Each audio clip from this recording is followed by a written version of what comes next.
તો છોટાઉદેપુરમાં બરોજ ગામે વાવાઝોડાથી નુકસાન થયું છે। વાવાઝોડાને કારણે 5 મકાનના છાપરા ઉડી ગયા છે। છાપરાના લાકડા કાર પર ઉડ્યા અને પડ્યા હતા, જેના કારણે કારના કાચ તૂટી ગયા છે। વાવાઝોડામાં મકાન છાપરા ઉડતા મોટું નુકસાન થયું છે।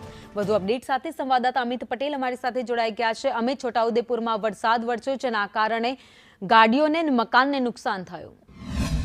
ચોક્કસ જણાવી દો કે ગઈકાલે છોટાઉદેપુર જિલ્લાની અંદર જે ભારે વાવાઝોડું આવ્યું હતું તેને લઈને ઠેર ઠેર ઝાડ પડવાની ઘટના સામે આવી છે, વીજ થાંભલા પડવાની ઘટના સામે આવી છે, જ્યારે પતરા ઉડવાની પણ ઘટના સામે આવી છે। ત્યારે છોટાઉદેપુર જિલ્લાના બરોજ ગામે એક સાથે 5 મકાનના પતરા ઉડી ગયા છે। ત્યારે એમાં એક મકાનનો તો આખા પતરા તેમજ વીજ થાંભલા પણ પડી નીચે જતા ધરાશાયી થઈ ગયું છે અને જે ઘરના સભ્યો છે તે મકાન વિહોણા બની ગયા છે। મહત્વની વાત એ છે કે ઘરની બહાર પડેલી એક ગાડી હતી, તેની ઉપર જે મકાનના લાકડા પડતા ગાડીનો કાચ પણ તૂટી જવા પામ્યો છે। છોટાઉદેપુર જિલ્લાની વાત કરીએ તો છોટાઉદેપુર જિલ્લામાં ઠેર ઠેર ઝાડ પડવાના કારણે રસ્તાઓ પણ બંધ થઈ જવાની ઘટના સામે આવી હતી, પરંતુ સ્થાનિકો દ્વારા તાત્કાલિક ઝાડ રસ્તા પરથી હટાવી લેતા રસ્તા ચાલુ કરવામાં આવ્યા હતા। જી, આભાર માહિતી માટે।